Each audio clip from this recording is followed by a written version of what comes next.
what am I really trying to build? And I know I'm not the thank God, psychotic, perfectionistic parent that only gives a crap about, elite success and trophies or academics. But I've fallen into some of that crap. I got to be honest. I definitely can get hung up on some of that crap. And I think maybe you might too. I don't know, right? You can tell me. You can check yourself.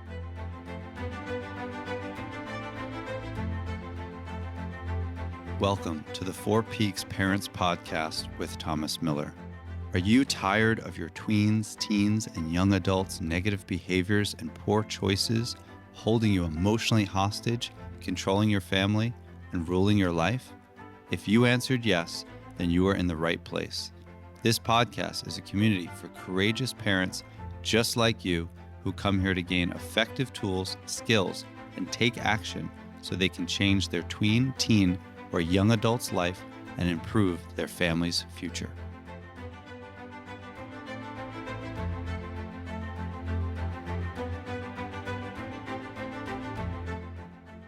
Welcome to the Four Peaks Parents Podcast with your host, Thomas Miller.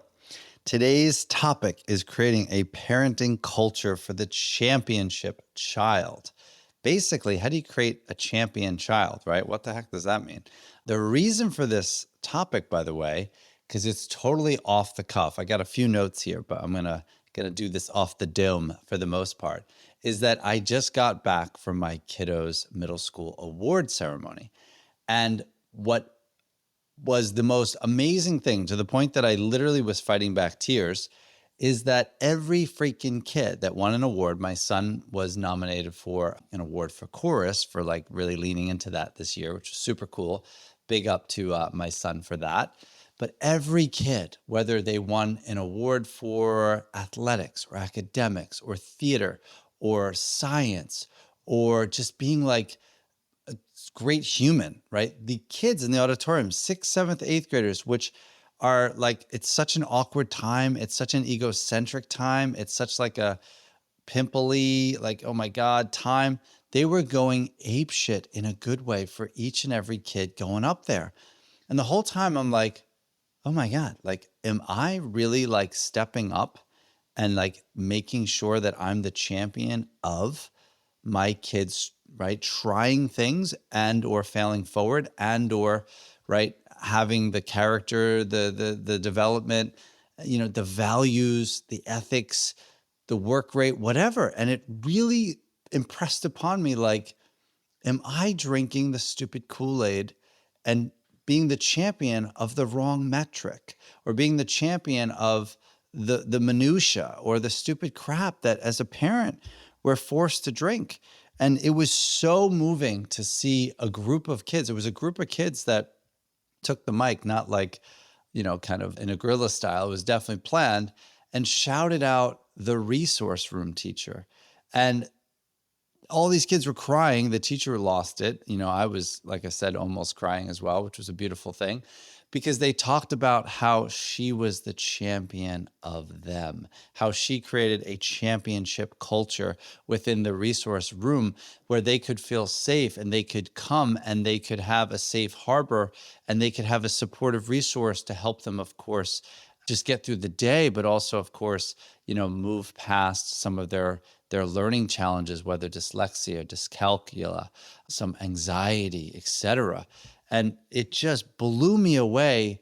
As much as of course, I'm a therapist and a parenting coach, and I've worked with teens and young adults for 23 years now, and I'm the biggest fan of youth and the biggest fan of flowing empathy and compassion to children's ways, and understanding that every kiddo's got an invisible backpack, right? So many kids have invisible backpacks. They're walking down those halls with some of them are huge and you can't see them, right? Everyone is not, dealing with the same invisible backpack, right? So every kid though has one. I don't care what you think. I don't care how perfect a kid presents or purports to be, they have an invisible backpack.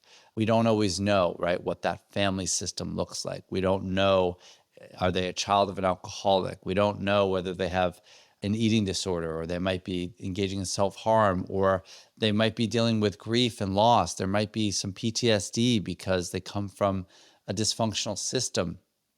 and home. So every kid has an invisible backpack. But this school community, the atmosphere, this culture, like big up to this school that my kid goes to. And it's not a private school, it's a public school. And it really had to do, of course, with the leadership there, but it was the kids. The kids were hooting and hollering and, oh my God, jumping out of their seats for every freaking kid.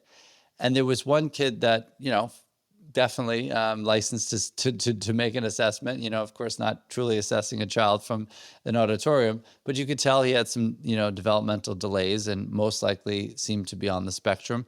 And the kids were going nuts for that kid. And it was so awesome and so heart-centered. So immediately I got home and I was about to, record and a completely different topic. And I was like, I got to get into this because it really got me thinking, what the hell am I the champion of? Like, what am I really trying to build? And I know I'm not the thank God, psychotic, perfectionistic parent that only gives a crap about, elite success and trophies or academics. But I've fallen into some of that crap. I got to be honest. I definitely can get hung up on some of that crap. And I think maybe you might too. I don't know, right? You can tell me. You can check yourself. So I want to have this episode be about making sure we're raising young adults, young people who have character, who have purpose, who are resilient, who have the ability to thrive independently, right? The parent culture in your home is the training ground. And that culture in that auditorium, I mean, I don't think a parent who walked out of that room not being proud, of course, of their own child, but also, I hope, unless maybe there was a sociopath in the audience, I don't think there was. Where's Dexter when you need him? But holy crap! I mean, unless you're made of Teflon, to see these students being the champion of each other and to do it in such an egoless way. There was a student who won 3-4 awards, and then there was obviously kids who won none. It didn't matter. I mean, there was the kids I was sitting amongst, right around students. They were going nuts. And they were so emphatically proud of the other kids and so egalitarian in their approach and had so much humility. And again, it was just all about being good. And there were several kids who won awards. I forget what they called it, but basically just being amazing, like stewards of humanity. I mean, there's no other way of saying it. They were just kind and compassionate and lifted people up and played a vital role, an integral part of building that classroom culture so that everyone could thrive. So what the hell is a championship child, or what the hell is a championship culture, right? A championship child, as I start thinking about this, right? Because it really got me. I came home immediately and I was like scribbling all kinds of notes. It's not a high performing, like in the sense of the metric of having a 4.9, let's say. Just started working with this family and they have a son who has a 4.9, and that's out of 5, just put in perspective. And that's super cool, and big up to him on all the academic performance. And that is definitely merits a lot of course, appreciation and shout outs. That being said, he's not the most well-rounded kiddo. So this is what I came up with. A championship child is a well-rounded child. They are resilient under pressure. They're value-driven. And again, if you listen to the last episode, it's not our values that we project onto them, but they're value-driven. And those are their values that have a seminal baseness of, let's say, goodness. They're emotionally intelligent and self-motivated. Hey, I'll take that Pepsi challenge on that kiddo against any other metric in the world. If you got a teen, a tween, or a young adult who's self-motivated, emotionally intelligent, resilient under pressure, and value-driven, that person's going to be all right. That person's going to be all right. Think about, again, like I'm also a soccer coach. So to me, culture is everything. Culture wins championships. Championship character, right? If we have a child that has a championship character, they're going to create championship outcomes.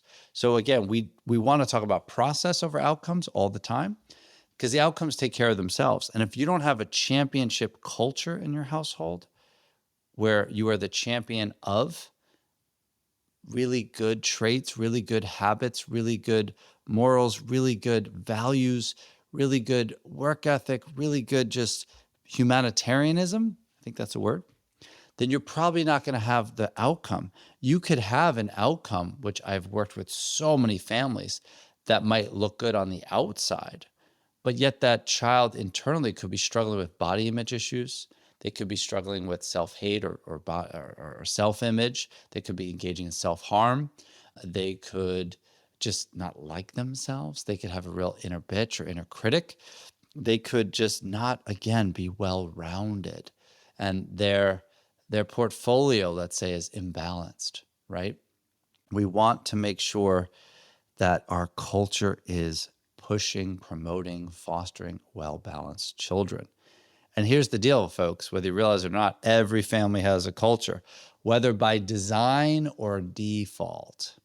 The first peak of the 4 Peaks Parents Program is called the family audit, because guess what? I get in there and I gargle the worldview of each and every person in your family. And through doing that, kind of like gargling Listerine, right? Or mouthwash, I get a flavor of what it's like to be a family member of your family. And that helps me realize, like, oh crap, we got some strengths in here, we got some weaknesses in here. And if we don't root out some of these unhealthy seeds, it's going to germinate unhealthy traits that's going to have an ROI to promote more and more and more disease. So we got to get in there and design your culture. So that's the first peak. Second peak is emotional mastery, which is about becoming the master of your emotions. So no longer are your emotions running roughshod all over you and driving your parenting. And the third peak, of course, is upgrading your toolkit. And the last and final peak is all about creating the future vision of your family, right? And there's even a really cool assignment where families have to find an image, a picture that represents the family culture. And in that last peak, we rewrite your family story because we develop the vision. So let's think about championship families now. Again, I'm on this like championship culture thing. And again, it all came from my son's middle school award thing that happened at 7:50, insert yawn, this morning. And again, blew me away. I thought I was going to be in and out. I hadn't even had coffee. I was totally like I was super excited to be there, but totally was not thinking I'd be blown away and it'd be the inspiration for a podcast episode. So championship families focus on intentionality. Holy crap, right? Standards over rules and growth over comfort. That is pretty badass. And I am going to do everything in my power to make sure. I'm thinking of like the Miller crest right now, which we don't have. But if there was like some cool crest, you know, like you think of like one of these hoity-toity boarding schools with their school crests, or like Hogwarts or something, right? I would love a crest that represents the Miller family, that has an image or words that represents intentionality, standards over rules, and growth over comfort. So let's get into that, right? So we can be the guides of that culture, right? We can create the elements of a championship culture. So are we painting a picture of who you want your child to become, not just what they should do, right? So that's that difference of standards over rules. When we think about standards, standard is really something baked in. You know, is the standard that we work hard, is the standard that we respect each other. Because think about it, you could have a rule that's like no disrespectful language. That's a good rule. I'm down with that rule. And obviously in the program, I help families develop behavioral plans, right, to shape behavior, exhaust behavior. But if the standard is that we treat all people the way we want to be treated, that's got to be baked into everything, right? You think of intentionality, like tact and tone falls under intentionality. How we talk. If you think of a standard as that we all work hard, very different than the rule is you must do one chore, which great rule. Again, if you're not already asking your kids to do chores, please do so. Your kids need to be doing chores. Big up to parents holding their kids accountable and ask them to do chores. But if the standard is each one teach one, or it takes a village and we're part of that, or everybody chips in, that's going to be baked into every freaking thing, right? So think about what values, this is like such a powerful thing, man. What values do we want to outlast us in our kids? And again, if you listen to the last episode, I own that. I come from kind of working class values, big fan of sweat equity, big fan of delaying gratification, big fan of working hard and having good work ethic. However, sometimes I project that onto my kids when that's not really appropriate to their current context. Okay. But I'm talking about what are the values that are going to outlast us, right?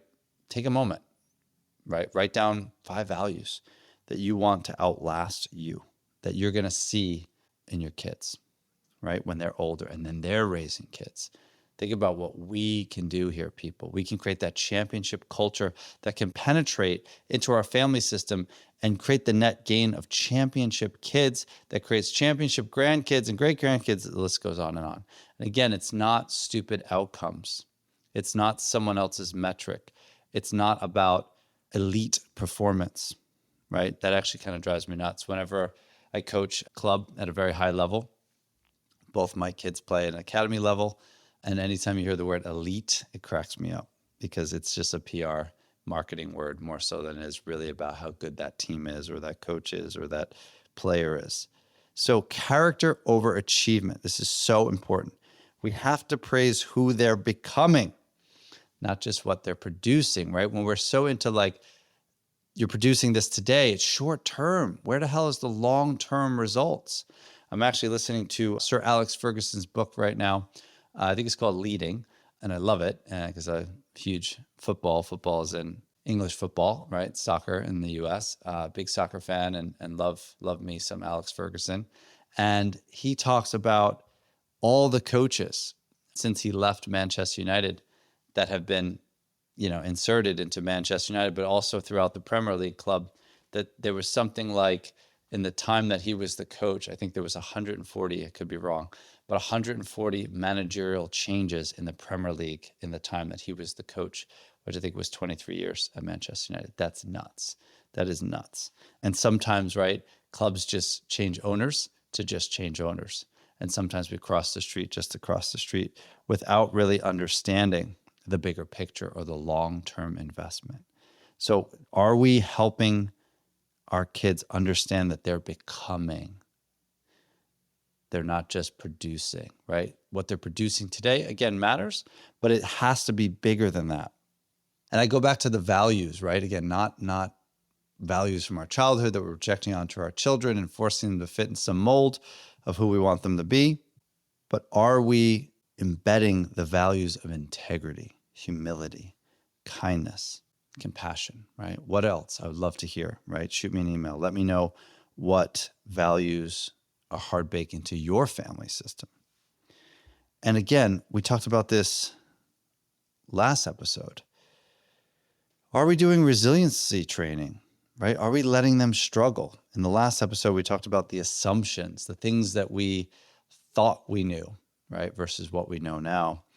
And one of them was about fixing and rescuing, right? Versus allowing our child to struggle and fail, right? So this is super important. And I want you, I just want your kids more so than you to feel the way I felt in that auditorium. Like I literally came away and was like, damn, I don't know if my child feels to the degree that those other kids felt, that I'm the biggest fan of their lives. Like I really had to check that. And I think I'll just own and be vulnerable here. I'm a big fan of David Goggins. I'm a big fan of asking our kids to lean in and face challenges. I do that so well. I am the farthest thing from a helicopter parent, while I'm also an attachment-based parent, while I'm also very present, while I'm also encouraging and facilitating emotional expressiveness and feelings. I'm a therapist, right, in our household. But sometimes I think in that David Goggins-ness, I'm probably not being the champion to the degree I need to be, where my kids are coming home and being like, Dad is the biggest fan of me. So I got to really look at that. And again, This was all created by a bunch of students in my son's middle school, because every kid walking up that stage, I mean, you could see it. There was kids that were like, they were walking on air because they were lifted up, right? The tide of that applause and the way those kids cheered for them and showed up for them and stood for them. Unbelievable. And I know I support my kids, and I know you do, right? But are we building this culture that truly champions them? That says you're known, you're valued, and you're believed in, which is what I saw happening earlier today. So good gut check. Good gut check, right? I just want to give a couple examples. I think about the difference between like support versus that championship, right? So let's say that your kiddo gets a bad grade. We might say something like, you got a bad grade, let's talk. That's cool. Nothing wrong with that at all. There's no like shame, blame, craziness on that. However, what if we were like, hey, I see that you're like super curious about that, or I see you worked really hard, or I see that you're leaning in about that. Let's explore that further. Let's kind of figure out, because I know how much you care, what do you think went wrong there? Or what do you think didn't go right? Or what could you do differently if we run that back? How do we really be proactive in our championship and catch them on the front end, right? So we're not reactive. If we're reactive, which is outcome, right? Oh, you got a bad grade, let's talk. Again, nothing wrong with that. But that's on the back end of it. That championship culture is to be proactive and to catch our kids being curious. Let's go further. I love that you're, really into STEM all of a sudden. I love that you're really into skateboarding. I love that you're really into whatever, building that Lego thing, or I love that you're switching majors. How cool is that? I'm so glad that you're looking to explore that. The other thing that's super important is we don't want to define our child by their mistakes or wins. And again, I am definitely guilty of this. We want to use language that is constantly about the becoming. I talked about this in the last episode about what you thought you know or knew versus what you know. We're always becoming. We're becoming as parents. So we could do the same for our kids, right? We can help our kids become. Here's a good little example. I know that you're someone that cares about others. That was really nice of that was really nice of you. Again, that was really nice of you. Nothing wrong with that. But that's kind of reactive to what they just did versus you're someone who cares about other people. You're speaking to their identity versus their simply just their behavior. Let's praise the hell out of progress, right? Praise the courage to try. Let's build internal motivation and resiliency wherever we can. And one of the things that I came away with is I'm not curious enough. I need to be curious about their world. I definitely ask like, how was your day and that kinds of crap, right?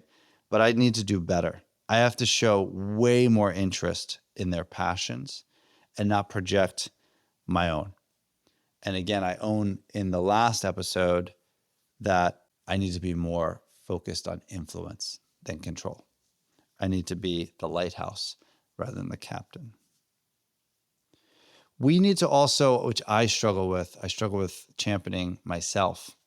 I struggle with being the champion sometimes for me, right? And I can be hard on myself. And that doesn't give them permission to champion themselves. So kids learn to treat themselves, right, by watching you. So let's really make sure that we are changing the narrative, right? One of the things that I really want to do better of is, obviously, whether it's mealtime, drives, whatever, creating a ritual around who wants to tell a story of how they were brave today, right? That allows that idea of the becoming, right? Let's talk about how we became today. It creates space for the failing. It creates space for them, right, to not just be an outcome, not just be a producer. And obviously, we all know this, right? And I've talked about this a bazillion times, but some common pitfalls that's really going to like kill the becoming, really going to kill that championship culture is helicoptering and rescuing. We want to also be mindful we're not over-identifying with, again, the performance or the success or the outcomes. Championing is not about, right? It's not about your reputation, right? It's not about, I champion my child so that they can be be this or be that, and I could stick the proud parent sticker on my car. And they don't need flattery. I see a lot of parents doing this, right? Kind of being like giving compliments that really don't have substance, right? The everyone wins a trophy. It's all about just believing in their capacity. And you can use this in a constructive way too. If like your kid's screwing up, you could be like, this doesn't feel like you, right? I know normally you would do this, this, and this. I know how important skateboarding is to you. I know you're such a loyal or good friend. And now it seems like, you're being a bit detached. Like, what's going on? What's the shift? Help me understand. Right? I know that you're struggling right now academically, and I see the work you're putting in. If we're being honest, though, I've seen you work much harder, and I know how much you care, and I know how capable you are, and I know what you're capable of. How do we get there? Right? What's holding you back? The other thing that's just super important is just focus simply on one little thing. What's one little thing? Is there something today that you can reflect on where you see your child becoming something? Can you create a highlight reel, right? What's a moment this week? What's a story or memory where they really shined? Again, less outcome, more on the becoming side, more on the identity side, more on the value side. This is a question I'm going to ask my kids tonight because I wrote this down in my journal when I was there because I was like, damn, I am not championing them enough. So I'm going to ask them, what's something you wish I noticed more about you? And I'm going to have to deal with whatever the hell that is. So just, let's champion the hell out of our kids. And don't forget that every one of your children has an invisible backpack, some bigger than others. And the fact that they're walking through the hallways with those invisible backpacks, and they may or may not have the culture that middle school provided for my son today and the other kids. And so there's definitely haters. There's definitely tons of kids drinking that haterade. There's definitely kids crapping on them. There's some checked out teachers too. There's some amazing teachers, as we're on full display today. So we gotta really make sure that we're being the champion of the best our kids can become versus what they are today. Let's move from a stance of reactive to proactive. Let's champion the effort. Let's champion the beginning of the story. Let's champion what they're trying to achieve. Your voice becomes their inner voice. When you speak belief, they will begin to live like it's actually true. If you need any help with anything going on in your household, please reach out. I'm always here to help. I want to help you build a championship culture that fosters the healthiest, most resilient tween, teen, or young adult. And especially if your teen, tween, young adult is struggling with mental health or addiction or high-risk behavior. And if you're worried about them and losing sleep, and there's issues at home, at school, and they're just not launching, please reach out. Go to fourpeaksparents.com, book a free discovery call where we can explore whether or not the program is the right fit for you. It may not be. And we can also dive deeper into the value of the individual versus the group model. I will see you in the next episode. Please sign up for the newsletter. You can find out more about how to do that at my site, fourpeaksparents.com, as well as you can check out the notes and the description to the show. Have a great day. Be well.